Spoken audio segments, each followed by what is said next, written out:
नमस्कार साथियों, यही मित्र यूट्यूब चैनल पर आपका बहुत बहुत स्वागत है। तो दोस्तों, आज के वीडियो हम आपको बताने वाले राजस्थान पुलिस कैडेट बोर्ड की भर्ती की जो दोस्तों इंटरव्यू के समय पिछली भर्ती में जो क्वेश्चन पूछे गए उन सभी क्वेश्चनों को हम आपको बताएंगे।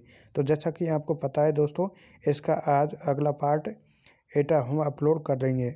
तो दोस्तों, यदि आपने पहले वाले पार्ट नहीं देखे तो हमारे यूट्यूब चैनल पर प्ले लिस्ट में राजस्थान पुलिस कैडेट बोर्ड के दोस्तों इंटरव्यू के प्रश्न नाम से एक प्ले लिस्ट बनी हुई है। दोस्तों, उस प्ले लिस्ट में जाकर उन पार्टों को देखें, तभी दोस्तों आप इस पार्ट को देखें, जिसमें से सबसे महत्वपूर्ण पार्ट दोस्तों पहला और दोस्तों 5वां पार्ट है। तो उन पार्टों को दोस्तों आपको बहुत ही ज़रूरी देखना होगा। तो चलिए दोस्तों, वीडियो में आगे बढ़ते। तो वीडियो में आगे बढ़ने से पहले आपसे छोटा सा अनुरोध है, यदि आपने अभी तक हमारे यूट्यूब चैनल को सब्सक्राइब नहीं किया तो हमारे यूट्यूब चैनल को सब्सक्राइब जरूर करें, क्योंकि हमारे यूट्यूब चैनल पर इस प्रकार की जानकारी बिल्कुल सटीकता के साथ सबसे पहले आपको मिलेगी। तो चलिए दोस्तों, पहले क्वेश्चन की ओर बढ़ते हैं। तो पहला क्वेश्चन क्या पूछा गया? पहला क्वेश्चन पूछा गया, राजस्थान राज्य का राज्य कवि के बारे में बताइए। तो राजस्थान राज्य के राज्य कवि के रूप में किससे जाना जाता है? सूरमल मिशन को। राजस्थान का राज्य कवि सूरमल मिशन को कहा जाता है। नेक्स्ट क्वेश्चन पूछा गया, राजस्थान का राज्य पक्षी कौन सा है? तो दोस्तों, आपसे जनरल तौर पर पूछे जाएंगे ये सभी क्वेश्चन। राजस्थान का राज्य पक्षी कौन सा है? तो राजस्थान का राज्य पक्षी गौड़ावन को कहा जाता है। राजस्थान का राज्य पक्षी गौड़ावन को कहा जाता है। नेक्स्ट क्वेश्चन पूछा गया था, राजस्थान के एक साथ 3 नए जिलों का गठन कब हुआ? तो यहाँ पर पूछा गया दोस्तों, राजस्थान के एक साथ 3 नए जिलों का गठन कब हुआ? तो राजस्थान के एक साथ 3 नए जिलों का गठन 10 अप्रैल 1991 को हुआ था। राजस्थान के एक साथ 3 नए जिलों का गठन 10 अप्रैल 1991 को हुआ था। तो इसके दोस्तों हम बताते कौन कौन से जिले थे, जैसे बारां हुआ, दौसा हुआ, राजसमंद हुआ। तो दोस्तों, इन जिलों का गठन हुआ था 10 अप्रैल 1991 को।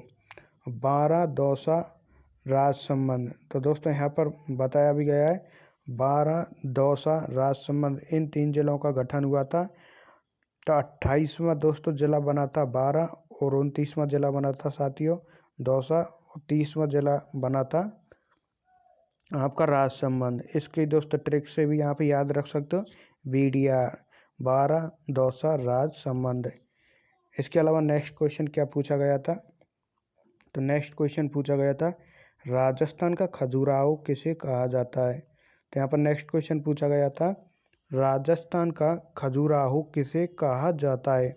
तो राजस्थान का खजुराहो किराड़ू बाड़मेर को कहा जाता है। नेक्स्ट क्वेश्चन क्या पूछा गया? नेक्स्ट क्वेश्चन पूछा गया था, राजस्थान में जल महलों की नगरी किसे कहा जाता है? तो नेक्स्ट क्वेश्चन पूछा गया था, राजस्थान में जल महलों की नगरी किसे कहा जाता है? तो राजस्थान में जल महलों की नगरी डींग भरतपुर को कहा जाता है। नेक्स्ट क्वेश्चन पूछा गया था,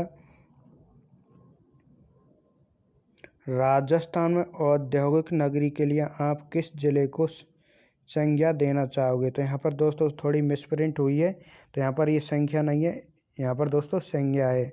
तो यहाँ पर दिया हुआ है, राजस्थान में औद्योगिक नगरी के लिए आप किस जिले को संज्ञा देना चाहोगे? तो दोस्तों, राजस्थान में, इसके कहने का मतलब ये है यहाँ पर, राजस्थान में औद्योगिक नगरी के नाम से किस जिले को जाना जाता है? तो राजस्थान में औद्योगिक नगरी के नाम से कोटा जिले को जाना जाता है। नेक्स्ट क्वेश्चन क्या पूछा गया था? तो नेक्स्ट क्वेश्चन पूछा गया था,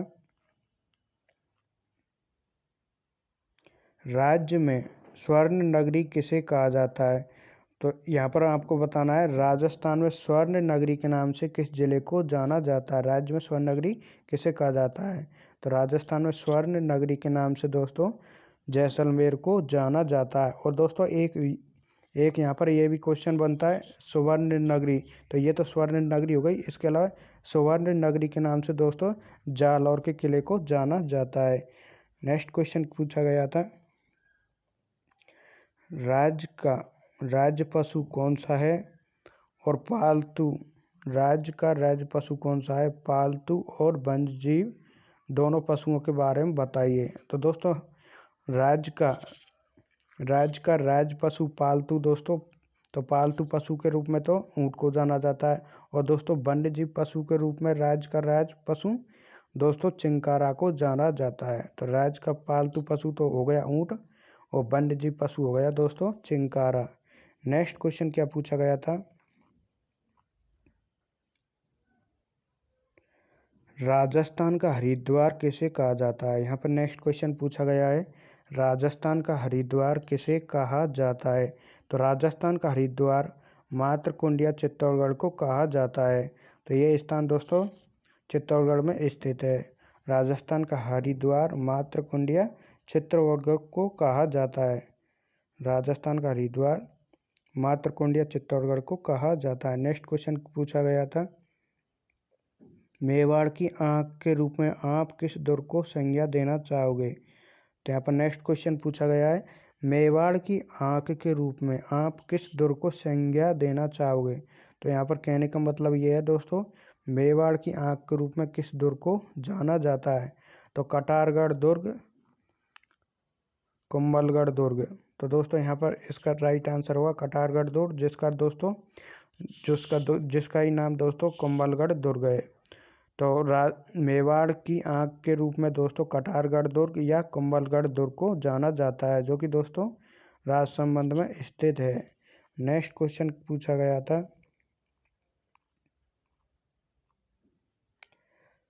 राज्य में सहरिया जनजाति का कुंभ किस स्थान पर बढ़ता है। यहाँ पर नेक्स्ट क्वेश्चन पूछा गया है, राज्य में सहरिया जनजाति का कुंभ किस स्थान पर बढ़ता है। तो सहरिया जनजाति का कुंभ सीतावाड़ी बारां में बढ़ता है। तो यह स्थान दोस्तों बारां में पड़ता है। राज्य में सहरिया जनजाति का कुंभ सीतावाड़ी बारां में बढ़ता है, तो बारां जिले में बढ़ता है। नेक्स्ट क्वेश्चन पूछा गया था, भारतीय मूर्तिकला का विश्वकोश किसे कहा जाता है। तो यहाँ पर नेक्स्ट क्वेश्चन पूछा गया है, भारतीय मूर्तिकला का विश्वकोश किसे कहा जाता है। तो भारतीय मूर्तिकला का विश्वकोश विजय स्तंभ चित्तौड़गढ़ को कहा जाता है। भारतीय मूर्तिकला का विश्वकोश विजय स्तंभ चित्तौड़गढ़ दुर्ग को कहा जाता है। तो दोस्तों विजय स्तंभ जो कि चित्तौड़गढ़ दुर्ग में स्थित है, जिसे भारतीय मूर्तिकला का विश्वकोश कहा जाता है। नेक्स्ट क्वेश्चन क्या पूछा गया था, थार की वैष्णो देवी के रूप में किस देवी को जाना जाता है। तो थार की वैष्णो देवी के रूप में किस देवी को जाना जाता है, तनोट माता जैसलमेर।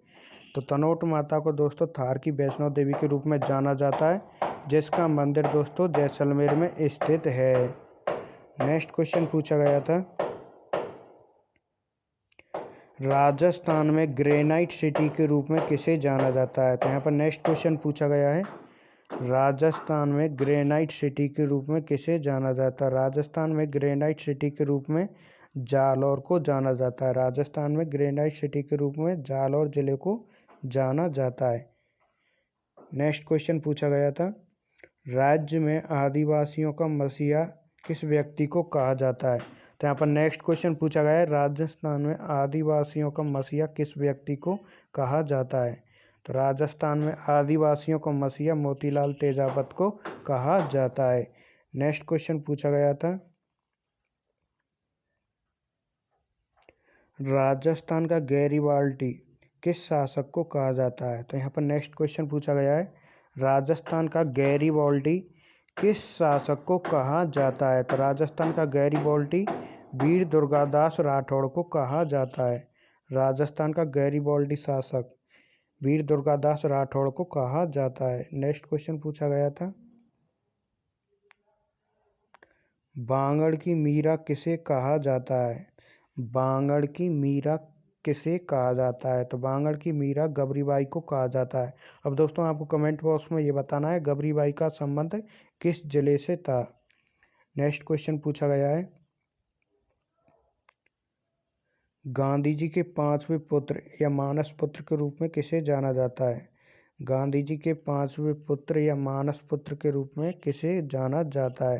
तो इसका राइट आंसर हो जाएगा जमनालाल बजाज को गांधी जी के पांचवें पुत्र या मानस पुत्र के रूप में जाना जाता है। नेक्स्ट क्वेश्चन पूछा गया, राजस्थान की मरु कोकिला किसे कहा जाता है? तो यहाँ पर नेक्स्ट क्वेश्चन पूछा गया है, राजस्थान की मरु कोकिला किसे कहा जाता है? तो अल्लाह जिलाबाई को राजस्थान की मरु कोकिला कहा जाता है। अल्लाह जिलाबाई को दोस्तों राजस्थान की मरु कोकिला कहा जाता है। अब आपको कमेंट बॉक्स में बताना है अल्लाह जिलाबाई का संबंध दोस्तों राजस्थान के किस जिले से आता है। नेक्स्ट क्वेश्चन पूछा गया था, भारत में पंचायती राज का जनक किसे कहा जाता है? तो यहाँ पर नेक्स्ट क्वेश्चन पूछा गया है, भारत में पंचायती राज का जनक किसे कहा जाता है? तो भारत में पंचायती राज का जनक दोस्तों बलवंत राय मेहता को कहा जाता है। भारत में पंचायती राज का जनक बलवंत राय मेहता को कहा जाता है। अब दोस्तों आपको बताना है बलवंत राय मेहता का संबंध राजस्थान के किस जिले से आता है? बलवंत राय मेहता का संबंध राजस्थान के किस जिले से आता है? तो दोस्तों आज की वीडियो में इतने ही प्रश्न थे। अगले वीडियो में दोस्तों इसके नेक्स्ट पार्ट को हम अपलोड करेंगे। तो साथ ही हम आपको बता देना चाहते हैं, पहले दोस्तों आपको उन पार्टों को ज़रूर देखना होगा जो हमने पहले अपलोड किए हैं, तभी दोस्तों इस पार्ट को आपको देखना है, जिसमें सबसे महत्वपूर्ण पार्ट दोस्तों आपका पहला पार्ट हमने अपलोड किया था, और दोस्तों 5वां पार्ट जो कि कैनल डॉग से संबंधित है, संपूर्ण पार्ट और पहला पार्ट दोनों दोस्तों कैनल डॉग से संबंधित है। तो उन पार्टों को दोस्तों आपको बिल्कुल रट लेना होगा। अब साथ ही हम आपको बता देना चाहते हैं कि कल रीट के प्रमाण पत्र जारी कर दिए दोस्तों। जिन्होंने रीट की पात्रता क्वालिफाई की थी दोस्तों, उन सभी के दोस्तों प्रमाण पत्र जारी कर दिए। तो आप जिस भी ज़िले में आपका दोस्तों प्रमाण पत्र आता है जिस स्कूल में, तो आप वहाँ से जाकर अपना प्रमाण पत्र जल्दी से जल्दी दोस्तों प्राप्त कर लें। तो दोस्तों आज की वीडियो में इतना ही काफ़ी, फिर मिलते हैं आपसे नेक्स्ट अपडेट के साथ। जब तक के लिए नमस्कार, जय हिंद, जय भारत।